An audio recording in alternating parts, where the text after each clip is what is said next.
We're rolling. Welcome to the House Dudes podcast, where we invite you to follow us on our journey towards financial freedom using the power of real estate. I'm Jack Haas. And I'm Josh Koth. Here at House Dudes, we believe in a couple key principles. Number one, the best way to retain information is by teaching it to others. And number two, a rising tide lifts all boats. We're not competitors, we're a community. So let's get into some real estate investing. So today we're going to do something a little different, guys. We have Marty Summers on the call, and Marty reached out to me, I bet you like a year ago, with some just out of the blue wanting a referral or asking a few questions, and we kind of just followed each other through Facebook and a few other things, and the next thing you know, hey, he reached out the other night, and I said, hey, it'd be cool to talk to you on the podcast. What's neat about this, and what I told Marty, is that as everybody knows, is we usually have some sort of guru on the call that's either selling a program or trying to get people into self-directed IRAs or what have you. What's cool here, and that I like to try more often, is getting people in that are just doing it. Marty is decided about a year ago to just kind of run with this thing. And I think that I'm just going to hand the floor over to Marty and just kind of start off with your background and a few of those tidbits that we were chatting about before the show began. Yeah, Jack, I can do that. Hey, thanks for good seeing you again too, by the way. Yeah. So I can start where, first off, I'm 48 years old, have two boys, I've been married 26 years, I live in Southern Indiana. So, but from a professional perspective, I've been a sales engineer for a telecommunication company. This one for 12 years, and the one before that, 6.5 years. So I've been in IT telecom for a long time. So I've been in the corporate world. So I've had a pretty decent salary. I've had freedom on my work, but I've always been looking for that. Hey, what am I going to do next in life? Like, I've got this salary job, and everyone's like, hey, you got a great job, you make great money.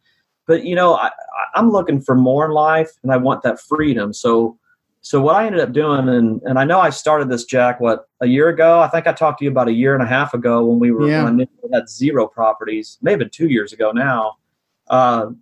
It was interesting that what I wanted to do was I wanted to go into something that was just completely passive, to where I could build something like writing a book.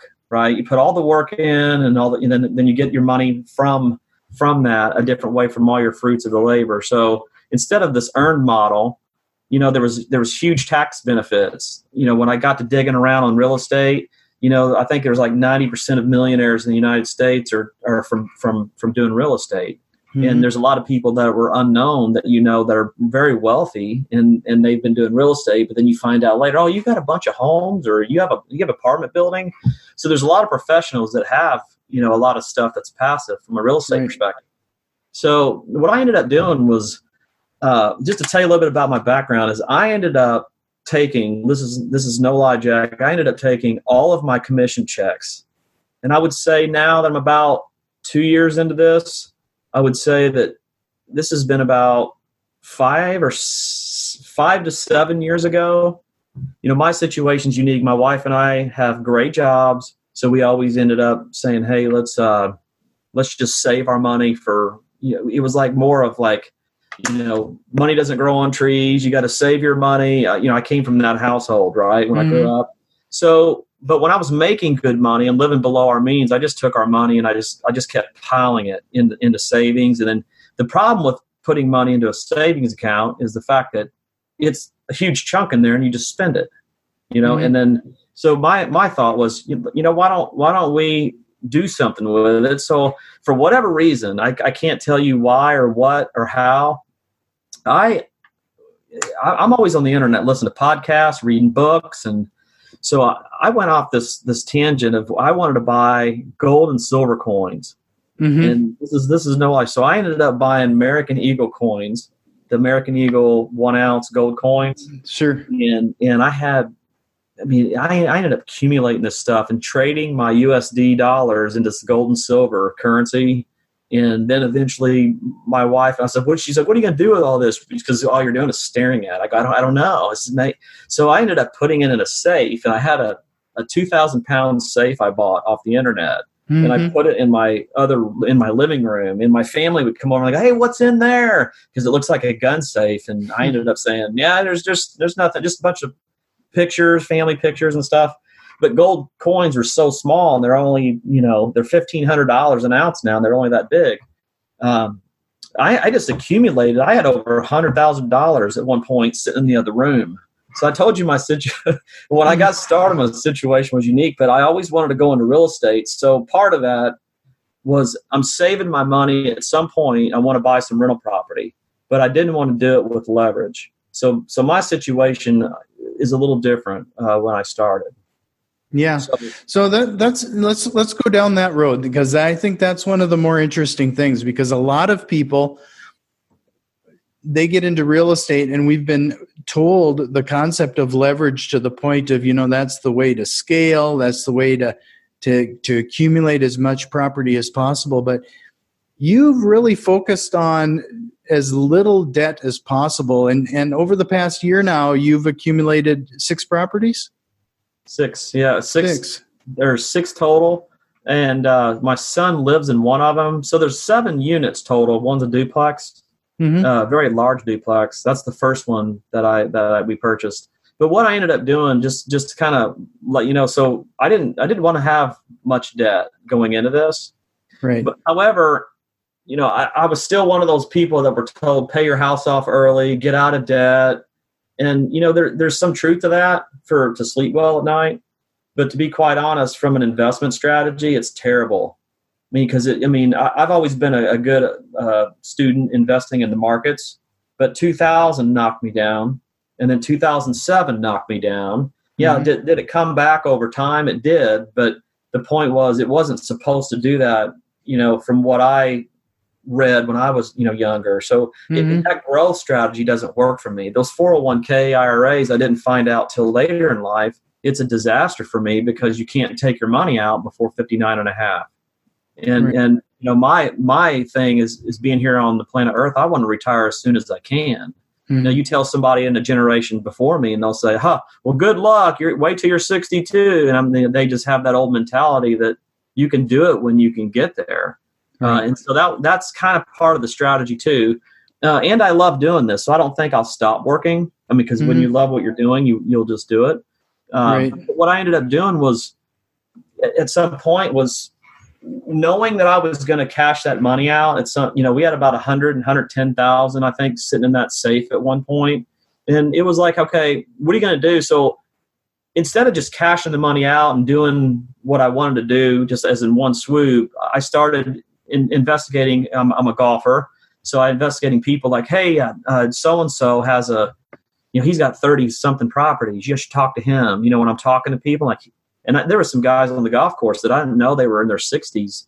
So they're kind of my mentor, really. They've taken me underneath their wing and showed me, hey, how do they do things and how they've done it over the years. And that was the first thing I kind of seeked out.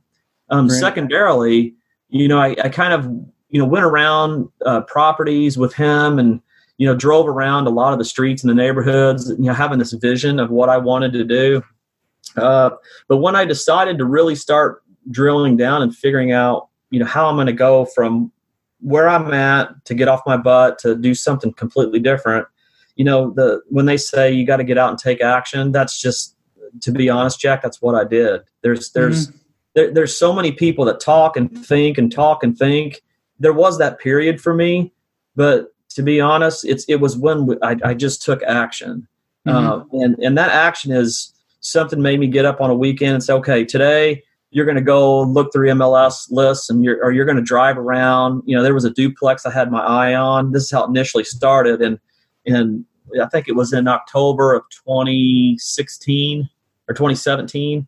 So I started driving around, and I thought, well, if I see someone in there working on it or something, because I knew it was listed on the MLS. So I had gone over there, and there, one Sunday afternoon, there was the owner in there working on one of the units, and I had 2 choices. I could either of course, I didn't know it was the owner. I could either drive off, or I could either put my car in park, and it was pouring down rain, and I'll never forget it. And get out of my car and go in there and introduce myself and just dive in and just find out, why they're selling it or if they're the owner. And I walked in, I said, "Hey, are you guys the owner?" And she said, "Yeah, we are." I said, "Oh, no kidding." And I said, "Well, I notice you have it listed. I haven't been through here. I'm not, working with a realtor." Well, as I started working with the owner of the property, he was, her husband was back there painting. He basically, as we got to talking, we traded text messages and our cell phone numbers and everything. And when we got finished, Jack, it was one of them deals where he basically said, "Hey, Marty, my brother has it listed, and I have this in my 401k trust. I'm not even supposed to be working on it. So if you want to continue this, he goes, don't worry about my brother being a realtor." And it just kind of is weird how that happened. Mm-hmm. And so I ended up kind of in a weird way wholesaling my own deal to myself. No, because we worked out, he had it listed for $255. It's a very large duplex. It's 10 bedrooms total, 10 bedrooms, 5 baths. So one side rents for $1,295, and the other side rents for $1,395. Mm-hmm. So, like I said in the beginning of this, I kind of did this a little different than most people at a younger age because they have to use a lot of leverage. But me being in my late 40s, I'd have to use a lot of my capital to stay away from the risky part. So, just basic decisions I made is we bought the property for $227. It was listed for $255. So we made some on the deal, not a huge amount, but the building was basically renovated on both sides. There was no rehab to this one whatsoever. Right. So I went into this with immediate cash flow. But some of your audience may ask, how did he come up with, the rest of the money? Well, that's the other unique part of this is not only did I have the money in the gold and silver in the safe that I liquidated, but we also had our home paid off. So we had a $260,000 home just sitting there with the bricks just rotting my money away over time. Mm-hmm. So we basically took out a $157,000 HELOC on that, and it was interest only at the time, and it was pretty cheap. And then that's how we swallowed this building. So the gross revenue on Alexander Lane, the duplex, is $2,690 a month. So that's how I initially just kind of dove into this thing and got started. Sure. Wow, you gave quite a bit of stuff there. What I think is interesting too is that you find so much joy in doing this. Obviously, you seem to be having a lot of fun with it. How is that? Do you think it's helped your day job? I mean, you're still obviously a successful sales engineer, and you obviously like doing that job too. So where do you find time? I know you still swing a hammer too, don't you? I do swing hammer. I'm out there learning and pulling up tile, putting down new tile, going to Lowe's and Home Depot and all that stuff. Yeah. Mm-hmm. But the corporate job, honestly, I've done it so long that it's one of those things in life until I literally can walk away from corporate America and just do this full time, because that is my passion of what I want to do. Mm-hmm.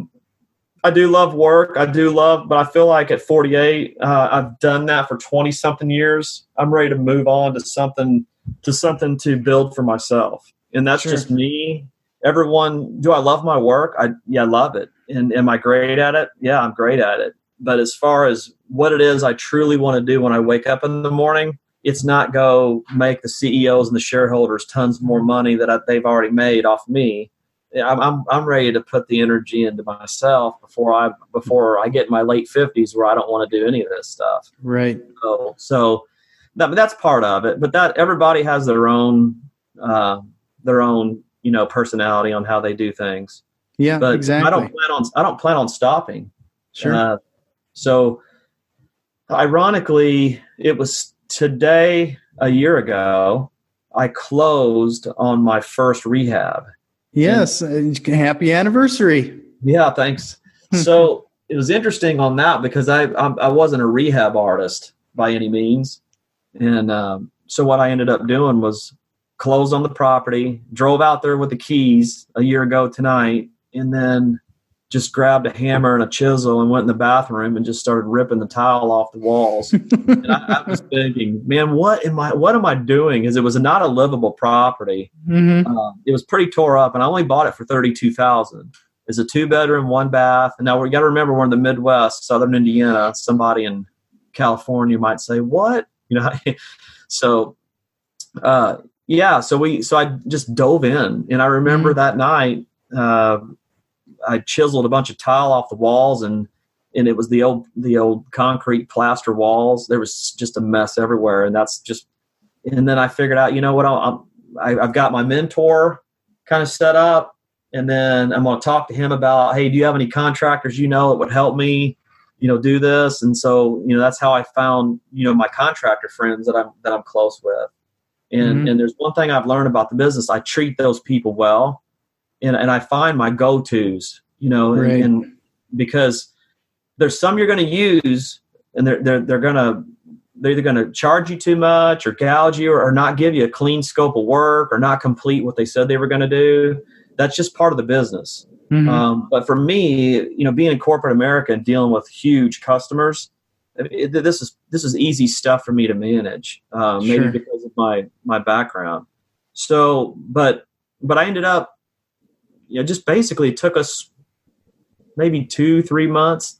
I wouldn't even say 3 months to rehab this property. And but I put a good chunk of change in this one. I kind of overdid this one. And my mentor set me straight. He goes, "Man, you put too much in there." My initial goal was 12 to 15, but I ended up going about 20. Yeah. Scratching maybe 22, but property's worth 75, 80 when it's finished. And a lot of people would come to me and say, "Hey, Marty, why don't you sell this thing? You can make 15, 20." And, the buy and hold strategy, that's something else I want to talk about is that's my strategy, because that cash flow per month is everything, that passive cash flow. And once you make it big enough, you may have one property that's not performing as well, but you're going to have other ones that are performing so well that it all mixes together on your success ratio. Right. And over time, you're going to win out. You just got to, I don't want to be the rabbit in the race. I want to be that turtle.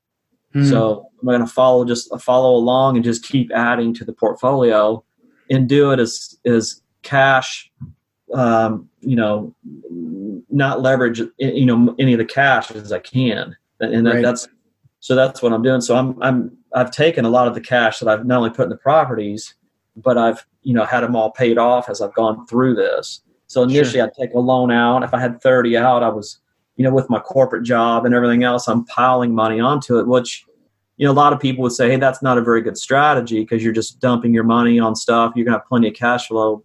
But, I can tell you, Jack, that 2006, 2007, when the housing crisis was here, was that 2008? Basically, everybody in my office back in the day was rehabbing properties and renting them and flipping them. And every one of those guys got hurt pretty bad. And I was the only one, for whatever reason at the time, I didn't do it. So, going and researching those guys out and saying, hey, what went wrong when you guys had to file bankruptcy? What happened? They said, Marty, we over leveraged. They said, just stay away from over leveraging. So I have my own ratio that I came up with, equity to debt ratio, because I believe you're going to need some debt, so I have it on my mortgage today, but I plan on moving that this next year over to the business because of the Trump tax laws. I don't get to deduct it anymore because there's $24,000 in standard deduction. So, but you'll get that if you put it on your LLC. Sure. You can get it right off the top off your revenue. So that's something I just haven't done. I've been busy, buying 4 properties this year and rehabbing them, but I just need to go to the bank and get that money over onto the LLC, and then get that benefit over there. But but I have an idea of just, nothing more than 40%. So as I go through this, whatever my equity ratio is, nothing more than 40% of the equity is what my thought process on that. Sure. Some people like to take more, some less, but I think 30, 40 is a good balance. Sure. So tell us how you find some of these properties now. I know you were telling me a story before we hit the record button about when you decided you just showed up to a real estate meetup and off you went. And you got a little ribbing for some of the things that you were doing or checking out at first. Yeah. So I remember I wanted to meet the gurus around here, right? Like I'm a newbie and I'm thinking, hey, I'm going to get I got my first duplex over here. I did this on my own. I thought I knew what I was doing. And so I go to the meetup.com and I know I went on Bigger Pockets, and Bigger Pockets has been huge for me to vet things out, to get things answered. So, I found, they said, hey, who's the local meetup people? Can you guys? And they said, yeah, we have a meetup club like once a month. We meet at the Carousel. And they said, if you want to meet, you get with so-and-so and he'll send you the invite. So I did that. So I ended up going to the meetup. Okay. I go back in the corner and I sit down. I was there early and I didn't know what to expect. And a couple had sat down across from me and they basically were saying, hey, nice to meet you. And I said, I'm new this month. And I said, yeah, they were new too. And he said, what are your aspirations? And it was the same as mine, that green behind the ears. I'm going to do this and I'm going to do that. But, I was there for a mission for one reason. I wanted to learn, right? I mean, everybody's different, but my thing was to pick up not only who the players were, but to learn a little bit. And so when I got on there, team shows up, everyone gets around and everyone starts, if we do our introductions, they ask me what I wanted to do. And I told them I'm going to go into real estate. I want to get out of corporate America one day and blah, blah, blah. And the first thing they did was looked at me and said, well, first off, that MLS magazine that you're looking at right there. I said, yeah. And they go, you're going to lose badly. We don't do anything with that. Mm-hmm. And I sat there and before I opened my mouth, I thought, well, they obviously know something. I go, well, why not? They go, you might as well throw that away, buddy. You ain't going to make any money out of that magazine. And I remember just kind of thinking, okay, well, so what is you guys? So I just started listening to everyone talk. And they were talking about, I have a deal over here on Negley, and I have a deal over here. If you want to see that one, I'll take you by there tonight. And I heard the word deal. And I eventually, I got perturbed and I said, hey guys, what is this, like dealing cards? And they all looked at me and they were like, yeah, pretty much. Mm-hmm. And I was stunned. So I got a few names, got some good contacts, left there knowing that I could leak into the ones that were not the experts per se, because I wasn't going to go straight to the expert and look stupid. But I went home and I found out, that's what these guys are doing. They're wholesalers. Mm-hmm. So to answer your question, I have found a really good wholesaler in my market, and I've become really good friends with him. We go to lunch and we'll play golf, we'll hang out together. And the reason why I do this is because he understands my strategy. Mm-hmm. And his strategy, of course, is to find homes to help people that are in a dire situation that may have a judgment against them or whatever the reason is. They need to sell a property. Or he's working with other investors that have already sucked the money out of the units. And they say, hey, we just trying to find a buyer. We don't want to fix it up. We're done. If you can just get rid of that property for 55, he might make 5 or 10K on it. Mm-hmm. And then, if they like you and you're in well with them, my philosophy is, I'm there to help him and serve him, and he's there to serve me. And we've done 3 single family houses together and made a good mint. And I've got a really good start on the buys because they needed a lot of rehab work. So that's how it's worked for me so far. Yeah, and I think that's the way a lot of busy professionals are kind of forced to do it. I mean, I don't think a lot of people realize the amount of work and effort it takes for that wholesaler to find those opportunities.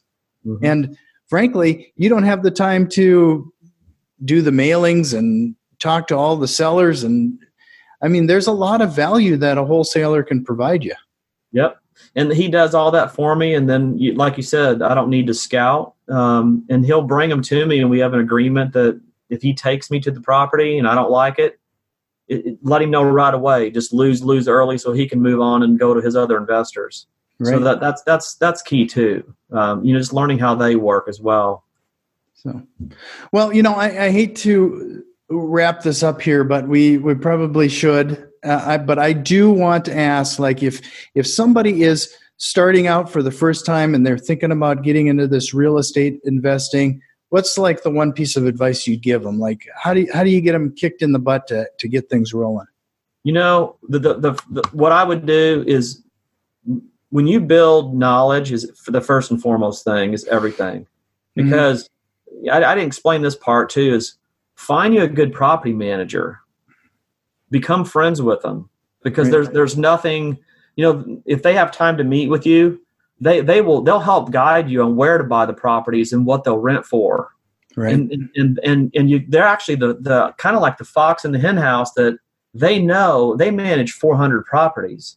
So whatever fears that you have, you can ask these guys anything, and they will tell you anything and everything that they see on a day in, day out basis, ranging from a slum house property all the way up to a $150,000 home.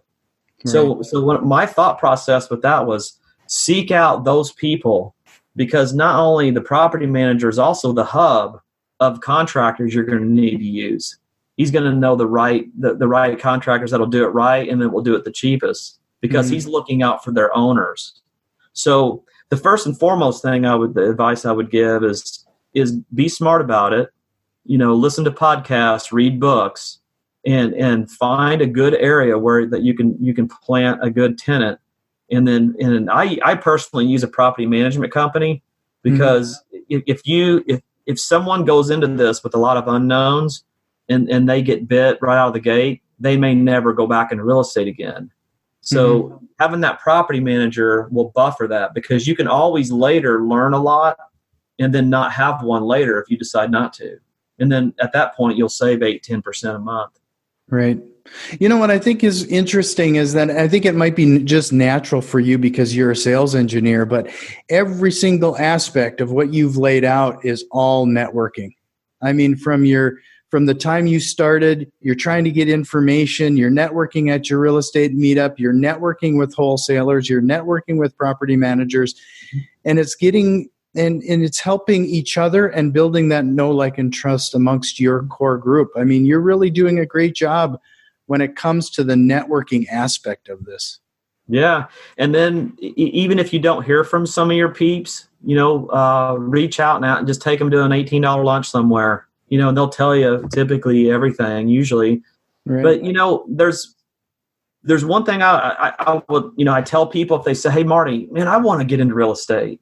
Well, one of the things I chuckled at my wife knowing what I thought when I wanted to do it, but then now that I see myself doing it, be prepared. If that's really what you want to do with your passion and your time, there's weekends I spend, paint, like this Sunday, I painted a basement floor and basement walls. Nobody would typically do that kind of thing. And I enjoyed my 3 or 4 hours I was hanging out over there with the Pandora playing and just by myself. I'm an extrovert, but that's my introvert time. So I enjoy both of them. And then I feel like each day, just remember, each day is a work towards your goal. So like when you start with a property and it needs to be, a new front door needs to be put in with, let's say a storm door. Well, if you don't know how to do it, you can either find a contractor or go to Lowe's, get it measured. You can start even with the box companies too, like Lowe's and Home Depot. They can help you out. But from there, each day is a process. Like you might want to change the electrical outlets yourself. Now, I usually hire out all my electrical and plumbing, of course, because that needs to be certified. But if I'm just changing the outlet itself, and it's an old house, I'll buy all the outlets from Lowe's and I'll sit down and turn the electric off to the house and change them. But each day I do something. It looks so minor, or painting the kitchen or putting a ceiling fan up. But each day you're done. The next day you go out there, that project's completed, and it's one day closer to the house being ready to sell or rent. So in my case, rent. Right. But yeah. So the other thing is you're going to spend a lot of time, away from what you do on the weekends. I play a lot of golf. So I'm an amateur golfer, and I do a lot of tournaments. So I've had to sacrifice a little bit with that, but it's something I want to do. And in the end, I'll be playing a lot more golf because I see this freedom and the cash flow working for us. So it's actually exciting. I'm looking forward to, our next podcast. I have 100 of these. Yeah, that'll be great. I'm looking forward to it. Yeah, me too. So Marty, if people wanted to reach out or I think after you doing this now for a solid year, I think there's a lot of people that might be interested in just pinging you or asking a question. How do they reach you? You can reach me on mobile, 812-454-7088. Wow, that's dangerous, guy. You just put your phone number out on the internet. Well, it doesn't bother me. The second thing is my email, of course, is mss28@yahoo.com. And that stands for Martin Steven Summers. So that's where the MSS came from. So, well, I can't thank you enough. This has been an awesome conversation, Marty. I'm glad you reached out. This has been fun. Let's do it again. I have lots more to talk about, and look forward to talking to you soon. Yeah, great. Appreciate it. We've put a lot of effort into providing useful content, and if you found value in the show and have any interest in supporting us with a small donation, head over to patreon.com/housedudes. And if you have any thoughts or questions, shoot us an email at info@housedudes.com. You can also find us on Facebook, Instagram, and Twitter @housedudes. And if you like what you're hearing, head over to iTunes, subscribe, rate, and review the podcast. It really helps other investors out there find the show. And remember, massive positive impact requires massive positive action. We'll see you next time. This episode was brought to you by HouseDudes.com. Do you have time to actively manage flipping and rentals yourself? If so, go for it. If you live in a market that won't cash flow or don't have the time to do all the work, are you just out of luck? If there was a way to participate more passively, would that appeal to you?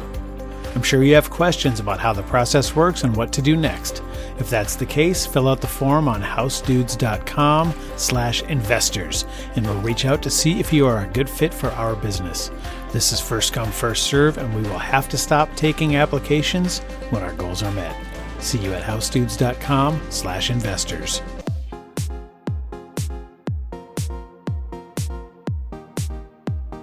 I don't like to tell a man what to do with his money, but if you ain't investing in property, then you're dumber than a dummy. I'm not dumb. I'm smart. Well, buy property. That's my advice.